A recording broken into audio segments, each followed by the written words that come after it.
now without any further delay. But already Epsilon up 1-0, Morgan, and fairly easily in the end, 25-16. But that scoreline doesn't really reflect actually how close the map was. No, it was really much closer for a great majority of the game. I would say 3/4 of that match they were within 4 or 5 kills. It was just at the end, in the last minute, that they really pulled away. Yeah. So here we go then. We are underway. We're live, and you can see Valentia on the screen right now with his teammate Winghaven just along from him, the dreadnoughted Winghaven. We've just invented another word for the dictionary. There's been a few of those. Verticality was the first one. Verticality is a great word. I'm a fan of it. Yep. I think it really describes it too. We have jump jets in this game. Absolutely, gives us verticality. Yep. So shield deployed on top of the ship. That's interesting. New tactic that we haven't seen thus far. Turrets are being put down there as well. Whole ball of health put out.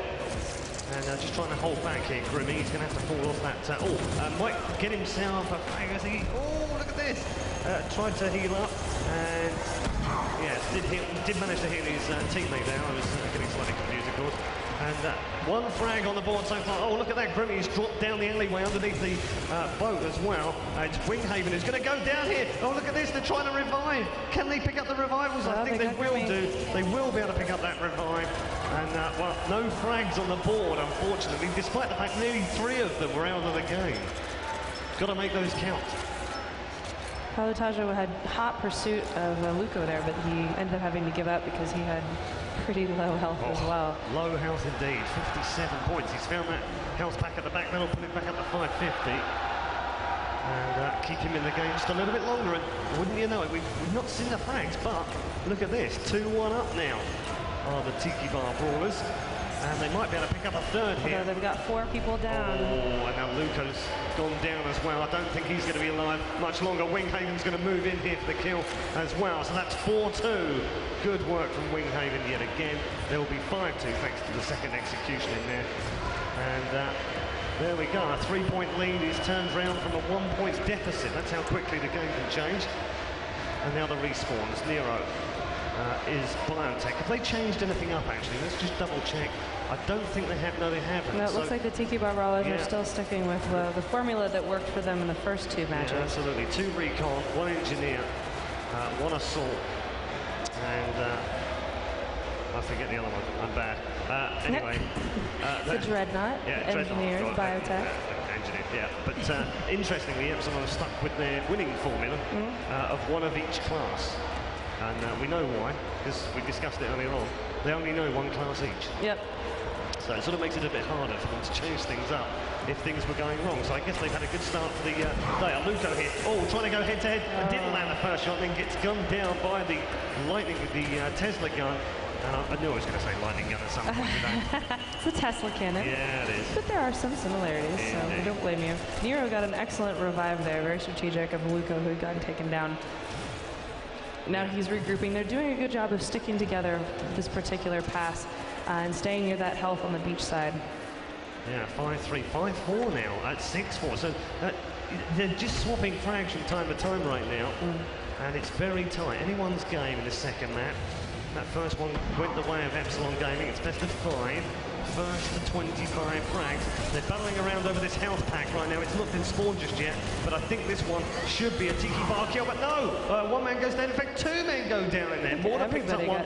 Winghaven as well, with that brutal shots in from him. Picks up 1 more frag, and they're going to get the execution down there as well, or he's going to bleed out. There's 2 of them down there in the water. They do get the revive on Grimmy as well, so really, that was like a double blow there for Tiki Bar Brawlers. They lost 2 men down in the water, and their opponents were able to revive a man. That's like a 3 frag swing. Yeah. So 10-5 overall now. Being able to clean up really makes a big difference. Just getting those initial kills doesn't do it. Yeah, so let's just move over a little bit more. As Grimmy has dropped himself down, so he's out of the game right now. They've got to get an execution here as well, just to pull that one back. And they have got an execution, so 10-6 right now. It's Pekka trying to go up against the Dreadnought.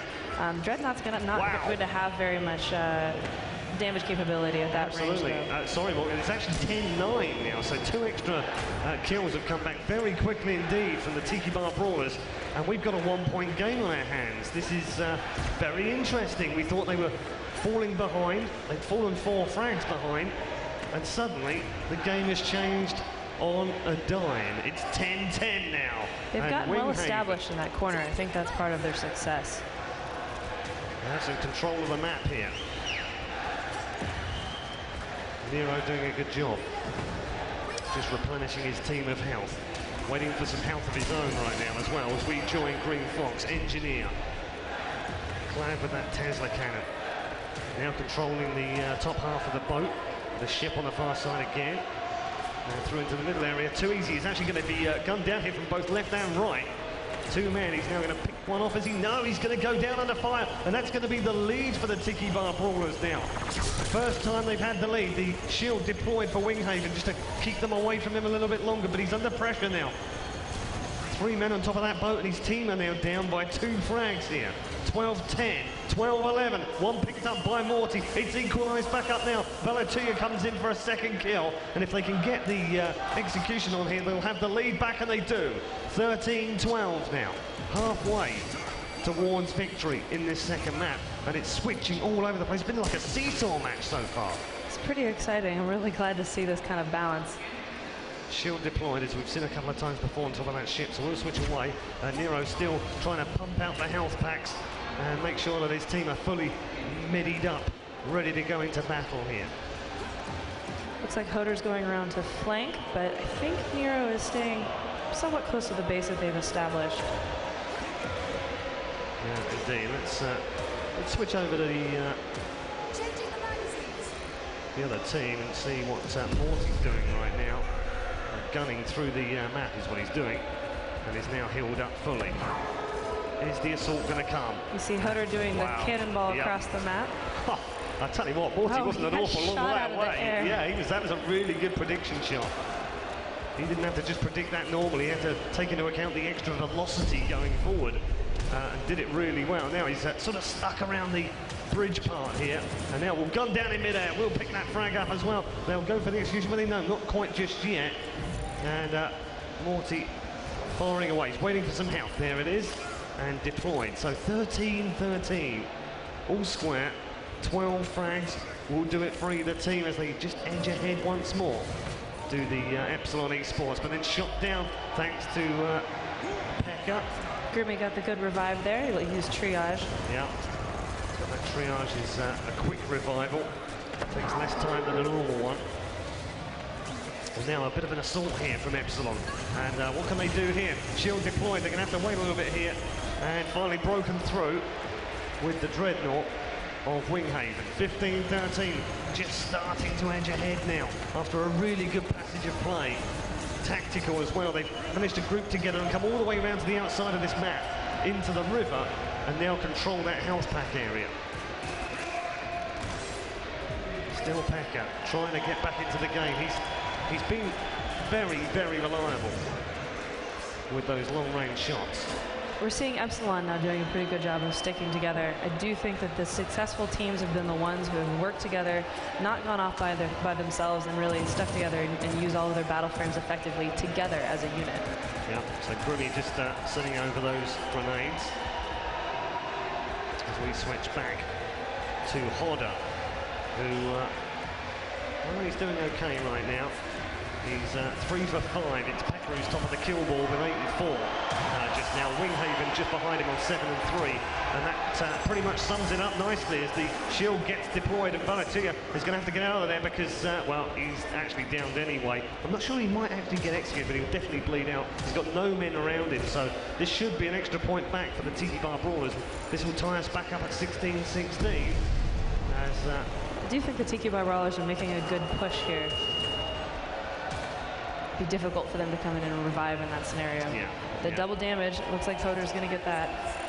Yep, so that's Hoder with double damage now. Oh, and shield deployed at just the wrong moment as far as he was concerned. Now, what can Nero do from range here? He's got 2 men either side, but he does have a teammate with him. In fact, 2 of them are with him. Make that all 5. They're all together now. Much better play. Yet again, anyone's game here. This could go either way. Now, look at this, Winghaven just trying to flank around the right-hand side. Wants to try and creep towards them. Not going to give his position away either, because just in case they can hear anything. We'll wait and see. No, he's decided better does like that boat area. He likes to be underneath there. He likes the element of surprise, which is it's difficult with what he's got. Now, look at that. That has to back away from there because he knows that he's up against a sniper rifle, and there's just no way that Dreadnought wins from that distance against the sniper. 18-16 though. Gap of 2 now. 7 remaining. I think they're trying to hide under the boat to nullify the effectiveness of the snipers on the other team. Staying out of the way, that's for sure. Both Aluka and Pekka have really done a good job on other matches of taking everybody out, and so they're trying to not get corralled. Oh, he snuck up behind them there. He had a long-range mine that he just dropped. Wow. Move out of the way. Team damage incoming. Too easy. Not too easy this time, but he has got one. He's going to lay down some more fire just so that they make sure they get the kill, and he bleeds out. Oh, beautiful shot from Too Easy. That's fantastic. Absolutely superb. 21-16 now, as Epsilon just start to stretch their professional legs. And a 5-point lead is theirs. And now the Tiki Bar Brawlers have really got a mountain to climb to get back into this game.